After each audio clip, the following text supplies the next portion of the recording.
Thanks, Derek. Everyone hear me all right? Okay. Good afternoon, everyone. So nice to see everyone again. It's always great to be back in the Glade.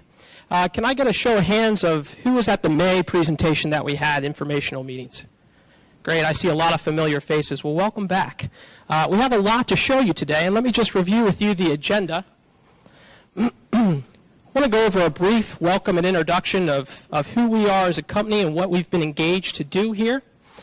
Then I'm going to review with you the planning process that we are undertaking and the efforts that we have done to date. I then want to go through what the primary planning considerations are for this assignment, and then go through with you and take the majority of the time to really review with you the preliminary elements of the master plan which we've identified. After that, I want to talk to you about how you're going to be involved in this process, and then what our next steps are, and then we'll open it up for questions and answers. Just a brief overview on who we are as a company. I work for a firm by the name of Chambers. I'm the Director of Planning, and we were founded in 1899 and headquartered in Baltimore. We are an architectural interior design and planning firm that specializes in private country clubs and communities such as Fairfield Glade across the country. So we have a great job. We're in some really wonderful places, and we're really pleased to be here at Fairfield Glade. So let me take you through what we've been engaged to do and the process that we are undertaking and the efforts that we've accomplished to date. This came right out of your newly adopted strategic plan. It's the Community Club's 10-year vision statement, and I'll read it. Fairfield Glade will be a growing residential resort community, nationally recognized as the best resort community in Tennessee, committed to maintain updated amenities and infrastructure while preserving the natural beauty of the Cumberland Plateau. Just as in any corporation or business, in order to succeed, you must have a plan. You must have a vision for the future. This is your strategic vision going forward. Subsequently, you also have to have a plan in communities such as this for your facilities. You have to know where you're going. So the goal of our long-range master plan, a master plan ensures that all the pieces of the puzzle fit together in support of the community's mission and vision, and that the solution to one of the needs does not conflict with another project, wasting both time and money. When we come on site for the first time, the story kind of goes something like this. 5 years ago, we had a board, and the board had a project that they want to do, and they went off and did it. And then 4 years ago, the board changed, the committee changed, and they had a project that they want to do, and they went off and did it. And then 3 years, 2 years, 1 year.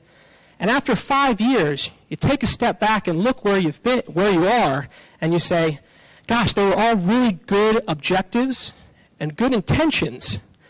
But if we knew then what we know now, we might do things differently. So that's why you have to look at a long-range master plan to make sure that you have all the pieces of the puzzle. And even though they're implemented over a period of 10+ years, they look like they were all done at the same time. And that way you don't waste time and money. So here's the efforts to date. I want to thank Derek for his team's efforts on a very thorough job on the facilities evaluation. We would not know where we are right now without that useful data going through this. We also did our own individual review and study of the facilities just to make sure that we confirmed and concluded what Derek did and his team. I'd like to thank him for that effort, and it was a great presentation. It's a lot of data to cover, and I hope you appreciate the process that undertook. The next step of what we did is we wanted to involve all of you. We did this through a series of focus groups in which we conducted 13 over the last few months.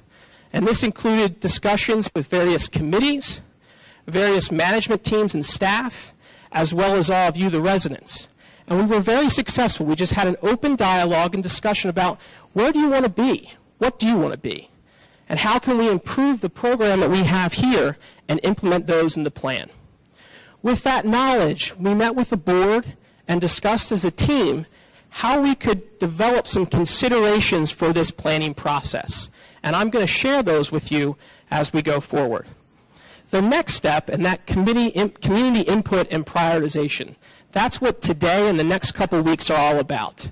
I'm going to be sharing with you all the ideas that we've come up with as a group, based upon the thoughtful input that you gave us at the focus groups, as well as the input that we receive from Derek and Upland Design Group's report. With that, we are going to be conducting a survey to all of you. We want your input in helping us prioritize how important the various different components that we're going to be reviewing with you are. After we receive that input, we will get to work in developing some conceptual plans. What could some of those ideas be? Now, we can dream big, but we also have to make sure that there's a financial component to that.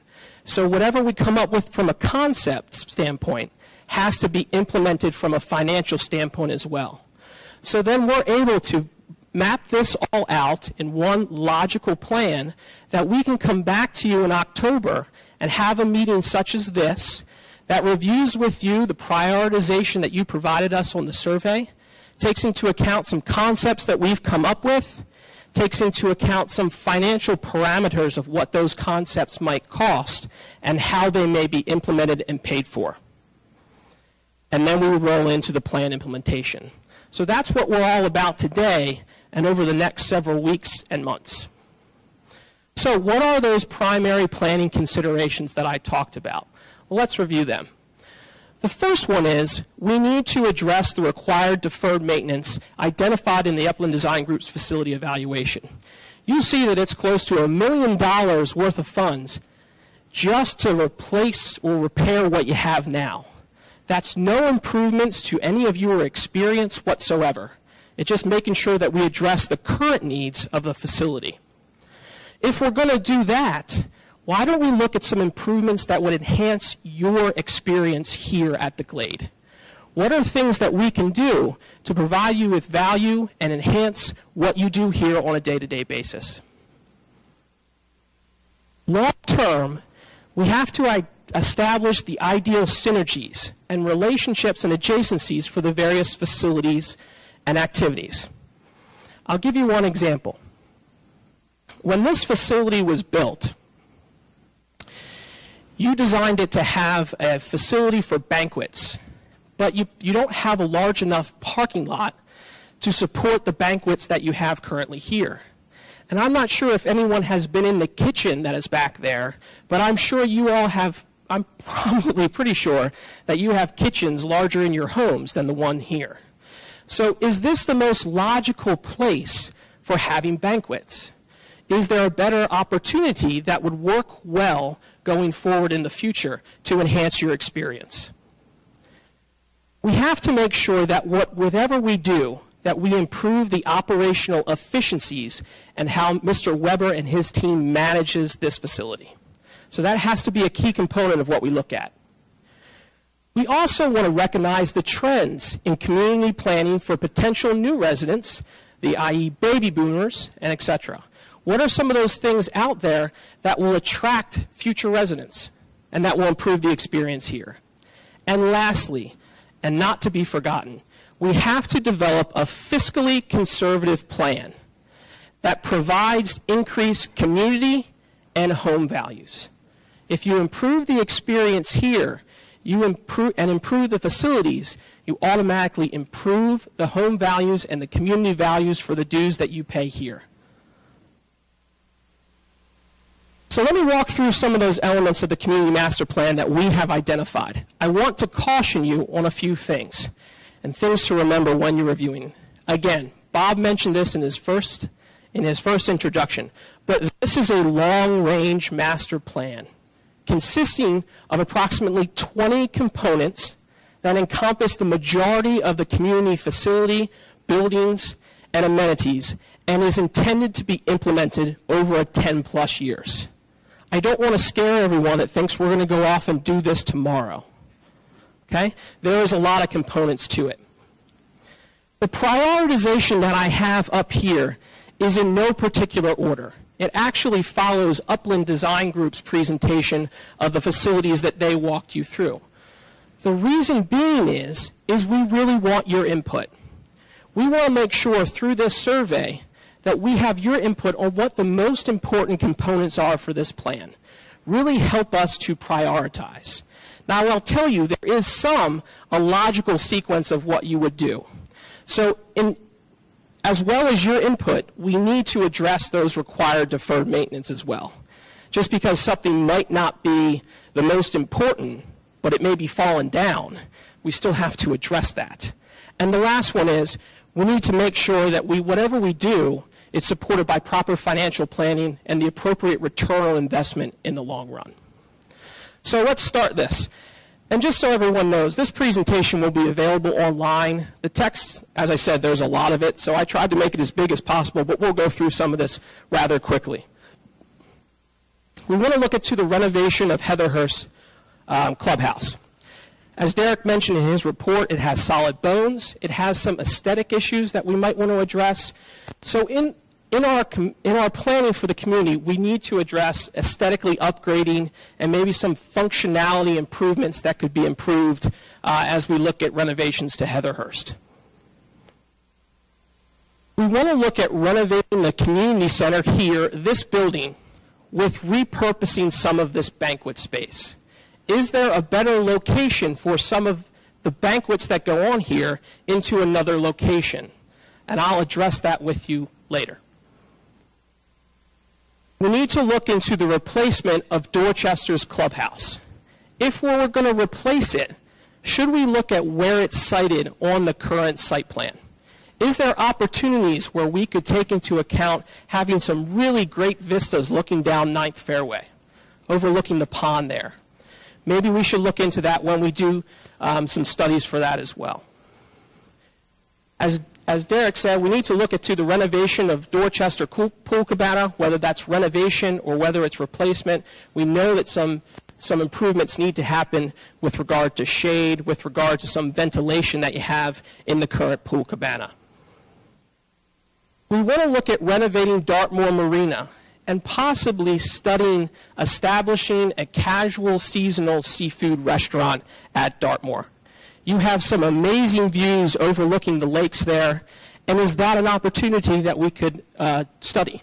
And that's one of the things and the benefits for having input from the community. Is that something that's important? We heard it in our focus groups. We talked about it as a group. We wanted to put it up here for your inclusion and for your input. We want to look at developing a pavilion with restrooms and snack bar outdoor grill area at Stonehenge Golf Club. We know that current Stonehenge kitchen is taxed right now with all the activity and use as being a grill room. But is it nice that there's a place for golfers in their leagues that they can come and sit under a pavilion, get a snack or get a bite to eat at the snack bar? And that's one of the things that we want your input on and that we're studying as a group. In the long term, as Derek recommended, we need to look at renovation or replacement to Stonehenge Clubhouse, something that we have to be aware of on our long-term thinking. We want to look at improvements to the St. George Marina and Pavilion and kitchen facilities to reintroduce the seasonal fish fries, which we heard were so successful, and maybe some other casual seafood events.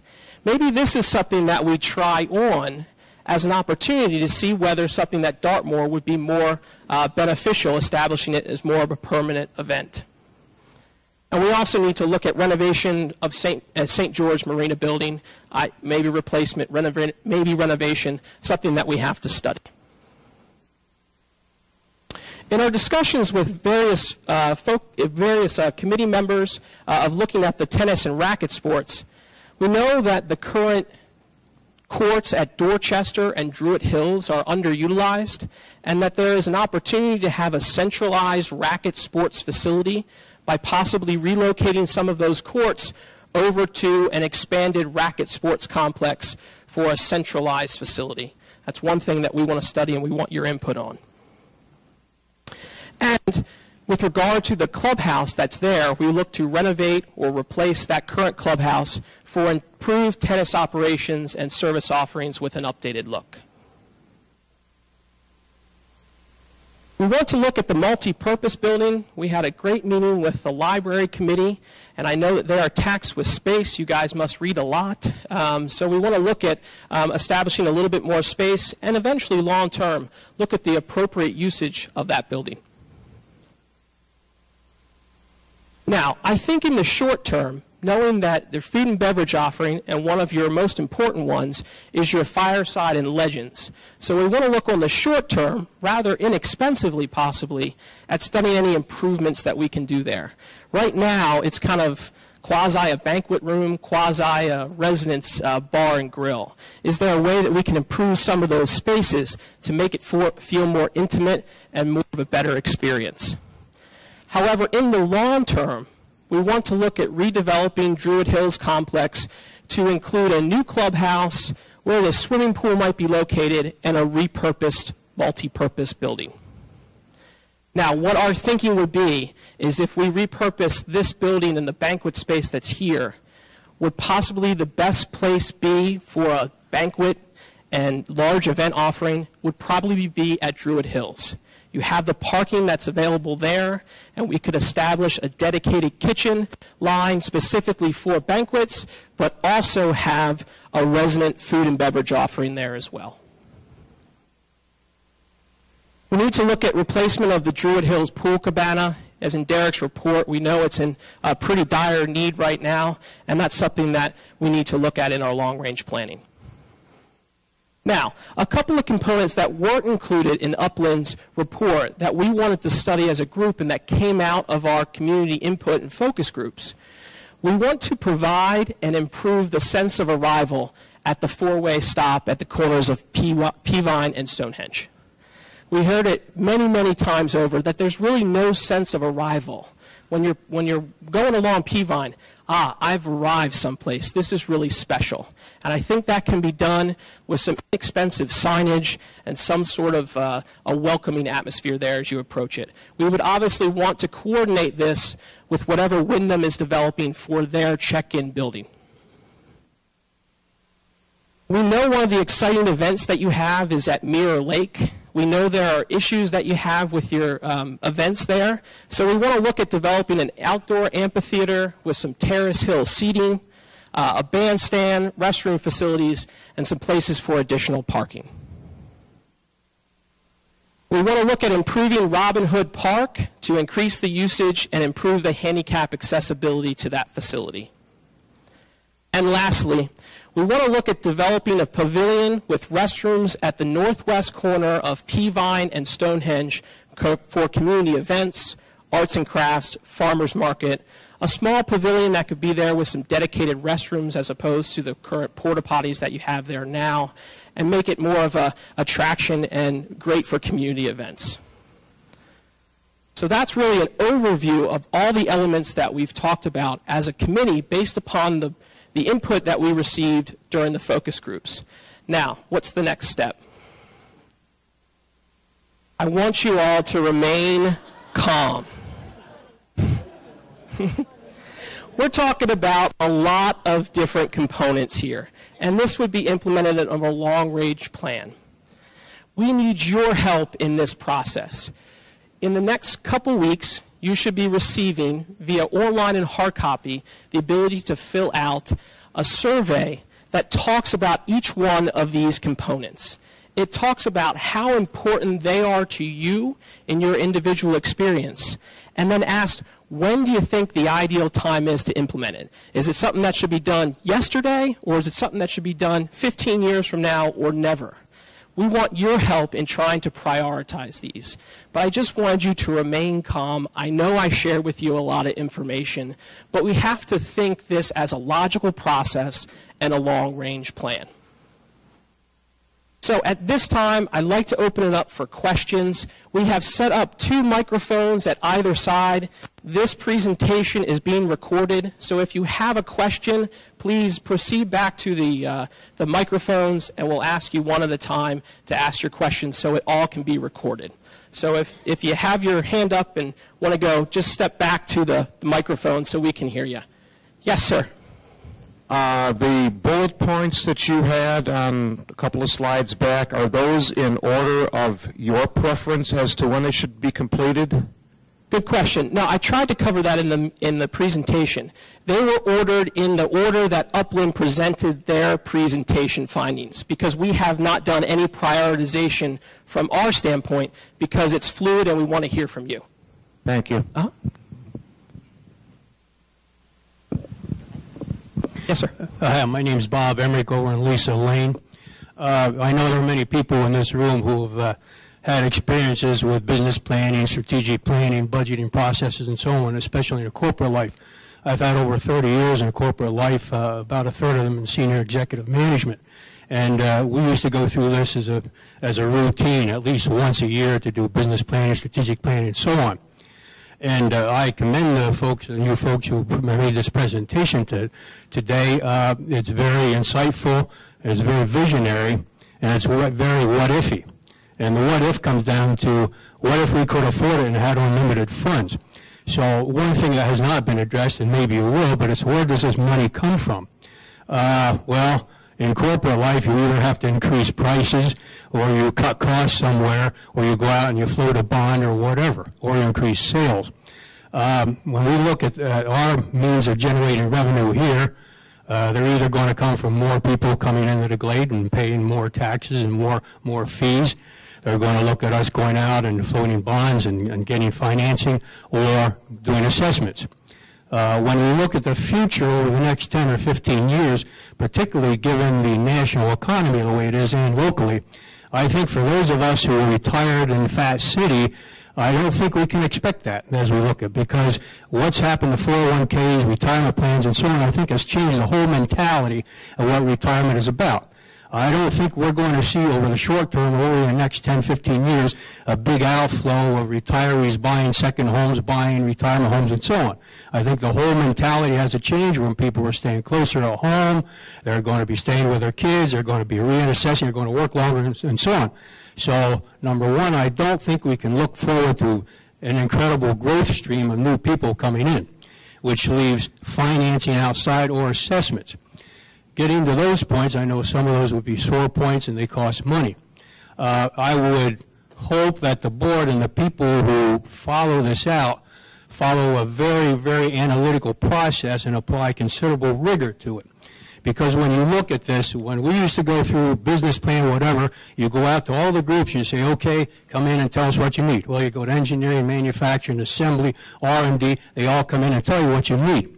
In fact, everything is not a need. You have needs and wants. You have A, B, and C priorities. You have things that are absolutely necessary, mandatory, or they're going to fall apart, or they're safety related, or whatever. Those are the A priorities. How much of this is an A priority? I don't know where the prioritizations are, and I assume maybe you have that. Then there are B priorities. Well, they're not the absolute must-haves of the needs, but they're wants, okay? We need to do them. We should do them, if not now, a little later. And then you have the C's. That's the discretionary spending. A lot of these things up here are discretionary. They're dream things. They're things we'd really like to have if we had the money and if we could afford it. But hey, it's just like trying to do our own home. If you bring in somebody from the outside to say, tell us what we need, they're going to come up with a big shopping list, and that's what we have here is a shopping list. So I would hope, okay, I would ask the degree to which the funding has been considered and where it's going to come from. Thank you. There are several answers and several parts to it. That wish list that you have up there, which I hope you add to or subtract from, that's the whole thing over 10 or 12 years of what we think ought to be done. First place, the board and management is looking at starting out slow. Okay, we got to earn your trust. We're not going to do $1 million project, $1 million project next year and say, follow us and we're going to do okay. We're going to start with smaller projects, see that they get done right, see the things you want to do, and build on that. Third, there are problems on how do you get the money, okay? Right now we have about $2.2 million a year we use for capital, so part of it will come from that. We also retire about $800,000 a year in principal on existing loans, so we could borrow up to that much and still have the total amount of liability on loans that we have now. We wouldn't be any worse. We're not going to raise your dues or have a special assessment. I mean, I live here, my wife lives here, all the rest of the board lives here. That just doesn't make sense. That's not something we're going to do. We're going to plan it out. The first time around, we're asking you to take a look at these projects, prioritize them, put in more that you want. Then we come back with costs on some of these things, reprioritize them. Okay? So it's going to be a careful process, and we're going to have many more meetings about it. And every quarter or so, we'll be reporting on our process on it, or our progress on it. I don't know if that answers your question, but it's a slow, careful process, keeping financial responsibility at the utmost.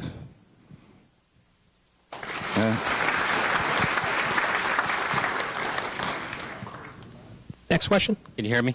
Yeah, my name's Gerald Pare. Can you hear me? Can you hear me now? Yes. Yeah, my name's Gerald Pare, and I believe the revitalization of the Glade is very important in order to protect our property values. Okay, property values. Now you mentioned about sending out a survey, you know, how we should prioritize the list.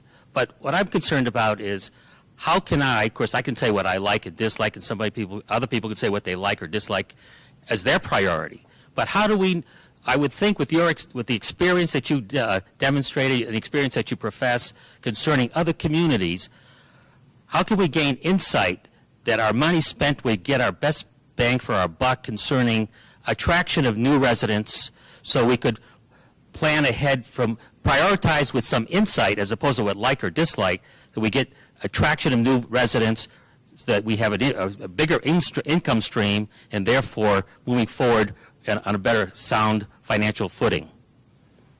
Good question. Let me try to answer that. First and foremost, on the survey that we're going to be sending out, there is going to be a series of demographic questions. And one of the questions is, how long have you lived here? And we ask that question for a reason is, you know, we want to look, not so much discount those of you who have been here for a lifetime or 30 years, but we also want to look at what are the residents that are coming in here in the last 5 years looking for and what's important to them. Because they're more like the next 5 years of residents coming in. So that's one component, and that's how we're going to capture some of that information. First and foremost, we want to hear from you on your priorities. I understand that there's no financial numbers associated with that. We just want to hear how important some of these elements are to you.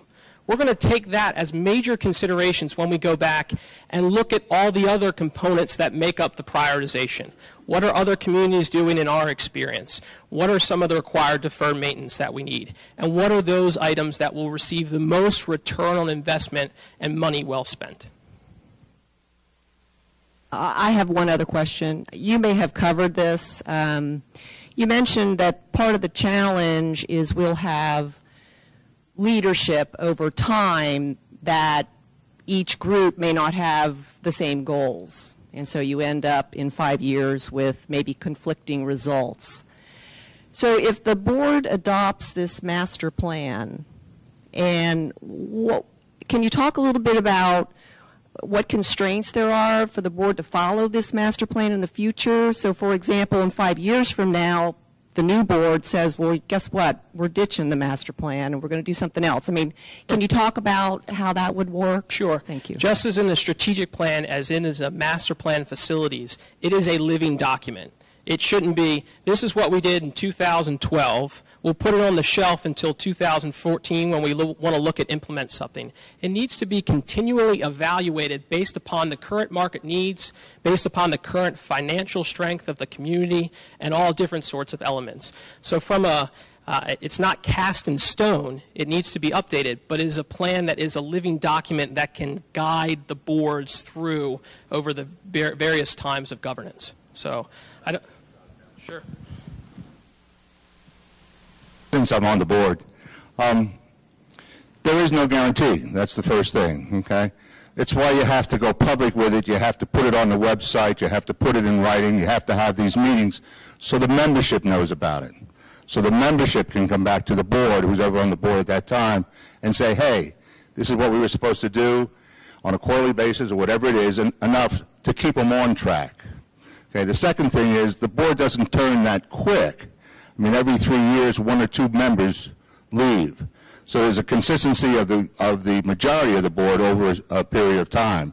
It possibly could. I can't say it won't change, okay, over time, but it would be very slow.